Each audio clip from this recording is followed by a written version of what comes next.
Hello my amazing subscribers and newcomers to my channel. You have joined me for another top 10 and boy has it been a while. Due to hospitalization and surgeries, which I'm not yet done with, yay! I'm behind on content, so I thought I'd finally get on here and bring you this top 10 video. I've had this top 10 tucked away for years and that is not an exaggeration. I'm finally pulling it out of storage. Also today I'm using a brand new mic for recording, so please comment below and tell me what you think of the sound, or do we even care? In the meantime, please enjoy my top 10 movies that will make you hungry, and I mean for food, not for sex. At number 10 is 2005's The Mistress of Spices. This film was directed by Paul Maida Burgess and written by Gurinder Chadha, Chitra Banerjee, Diva Karuni, and Burgess, based on Diva Karuni's 1997 novel of the same name. In India, Tylo has the ability to foresee the future. When her parents are killed by bandits, she is kidnapped but escapes and is raised by the first mother in a sort of traditional cult of spices. She becomes the Mistress of Spices and is sent to the Spice Bazaar in San Francisco with the mission of following 3 basic rules. Help her clients to accomplish their desires with the spices, but never hers. Never leave the store and never be touched on the skin. When she meets the handsome American architect Doug, she feels a great attraction and desire for him, breaking the first rule and being punished by the spices. So this film is an interesting little romance. It's similar to another film on this list in how it's about someone with this gift for knowing exactly what to give to help a person with their troubles. I like the cultural aspects, and it's really the first film to show me just what a large variety of spices exist in the world and how they have medicinal properties as well as culinary ones. And while this is not a culinary film, just watching this film I can smell the aromatics and it makes me crave a dish absolutely loaded with these gorgeous spices. At number 9 is 2007's Ratatouille. Directed by Brad Bird with a screenplay by Bird based on a story by Jan Pinkava, Kim Capobianco, and Bird.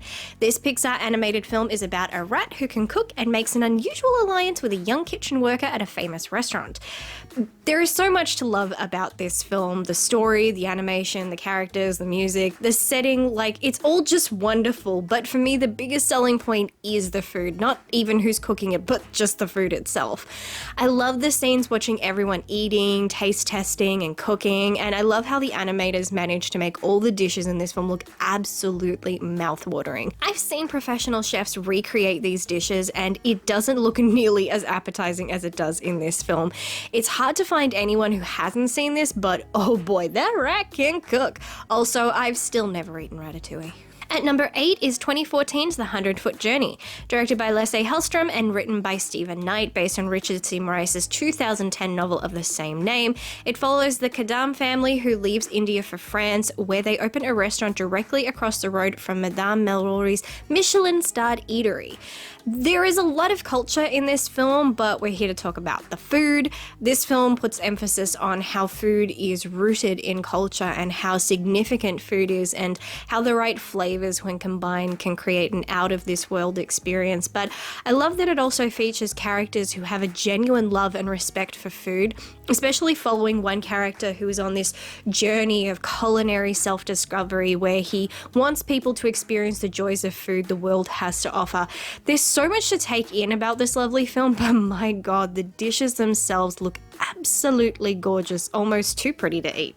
At number 7 is 2005's Charlie and the Chocolate Factory, directed by Tim Burton with a screenplay by John August based on Roald Dahl's 1964 novel of the same name. It follows Charlie as he wins a contest along with 4 other children and is led by Wonka on a tour of his chocolate factory.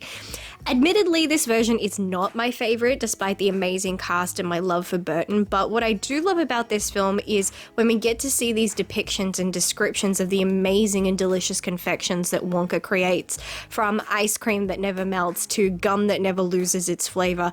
These things are a child's dream, and the way these delicious treats are depicted in this film takes me back to being a child reading The Faraway Tree in the Land of Treats. I may not love this film, but boy does watching it give my sweet tooth a cavity. At number 6 is 2009's Julie and Julia. Directed and written by Nora Ephron, based on the 2006 autobiography My Life in France by Julia Child and Alex Proutomé, and the memoir Julie and Julia, 365 Days, 524 Recipes, One Tiny Apartment, later retitled Julie and Julia, My Year of Cooking Dangerously by Julie Powell.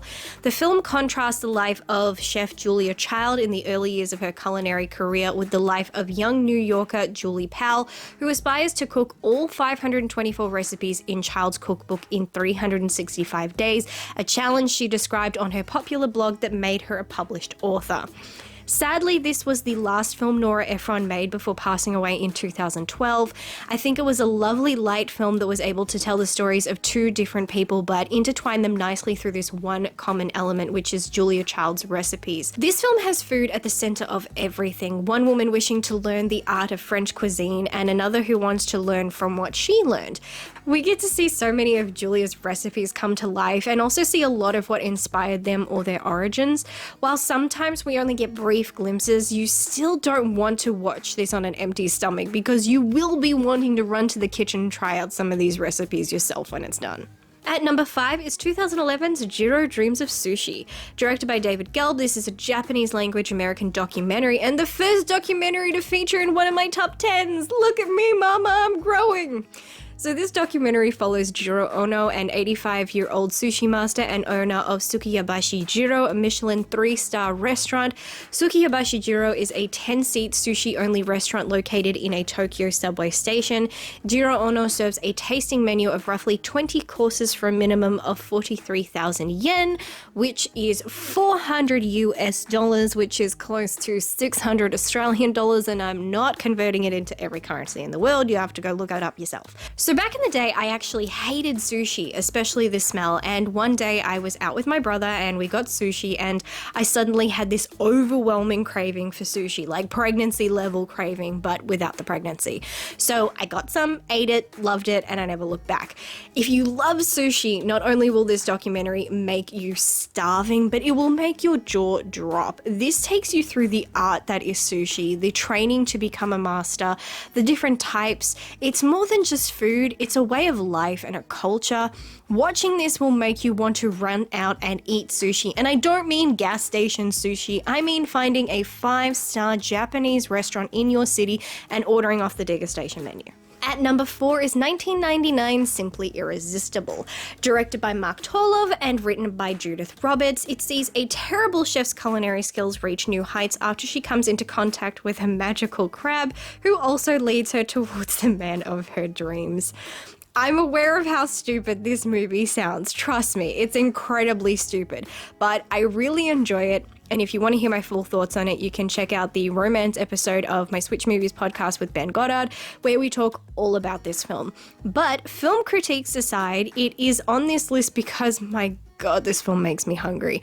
This film features food that has a magical, enchanting effect on people to the point whenever Amanda, played by Sarah Michelle Gellar, cooks something, her emotions go into her food, and those who eat her food feel those emotions. Everything in this film I want to eat, but I start salivating the most when the mini caramel eclairs appear. Yes, I tried to make them. No, they were not as amazing, and I was devastated.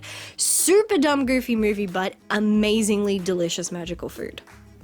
At number 3 is 2014's Chef. Directed and written by and starring Jon Favreau, the film follows a chef who, after a public altercation with a food critic, quits his job at a popular Los Angeles restaurant to operate a food truck with his young son. Everything in this film centers around food. You can't miss it. We watch these characters drive around the US trying different foods, taking inspiration from different foods, making different foods, learning about what goes into everything, and the whole time I'm crying because I just want to eat everything. Everything looks mouth-watering, and it's not all about finding food that has the best plating or is the prettiest. It's about flavor bombs, and the dialogue in this film really knows how to sell each and every item of food and make you jealous as hell you ain't there eating it yourself. At number 2 is 1971's Willy Wonka and the Chocolate Factory, directed by Mel Stewart with a screenplay by Roald Dahl and David Seltzer, based on the 1964 novel Charlie and the Chocolate Factory by Roald Dahl. The film tells the story of a poor child named Charlie Bucket who, after receiving a golden ticket in a chocolate bar, visits Willy Wonka's chocolate factory along with 4 other children from around the world.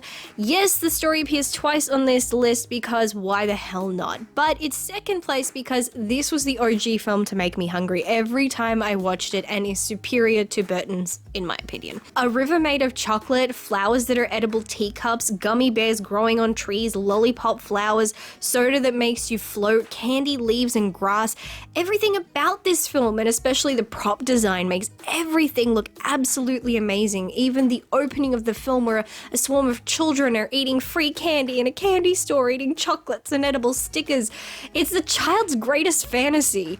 It's a film that stands the test of time and can turn you into a hyperactive child on a sugar high just from watching it. I still wish I could visit that factory and lick the walls and ground. It looked delicious. It's also probably the only place where it's safe to eat the yellow snow. And lucky number one is 2000 Chocolat. Surely a lot of y'all saw this coming. Another food-related film directed by Lasse Hallström, and the second to appear on this list, with the first being The 100-Foot Journey. From a screenplay by Robert Nelson Jacobs based on the 1999 novel of the same name by Joanne Harris, it tells the story of Vianne, who arrives in a fictional French village at the beginning of Lent with her 6-year-old daughter Anouk. She opens a small chocolaterie, and soon she and her chocolate influence the lives of the townspeople of this repressed French community in different and interesting ways. Similar to the Mistress of Spices, in this film, Vianne has a gift for knowing what someone needs and which of the chocolates she makes will help people in the ways they need it most, even if they don't know it's what they need. Beautiful storytelling and acting aside, let's talk about the food, which is chocolate. We got milk chocolate, white chocolate, dark chocolate, and the sight of it is enough to give you diabetes. The designs are enticing and make you want to dive through the screen and just go on an eating binge like the mayor in the film. It's amazing how a film or story in general can take something as simple as chocolate and give it this whole new quality and take it to a place where it's more than just a snack or a treat, but a calling and an enriching velvety experience. There was no way I couldn't have chocolat in first place. Even someone who hated chocolate might change their mind after watching this movie. And there you have my top 10 movies that will make you hungry. There are so many honorable mentions. One that I would definitely like to mention is Like Water for Chocolate, which, while Simply Irresistible is not considered a remake or a reboot or an American adaptation of this Spanish film, I believe it's Spanish, they have a large amount in common, because that film is literally about a woman who has this ability where anything she cooks, her emotions go into the food, and whoever eats the food starts feeling those emotions. So you can't tell me that they're not very much alike. Anyway, I won't begin to list all the other honorable mentions. I just really wanted to mention that one because it's important.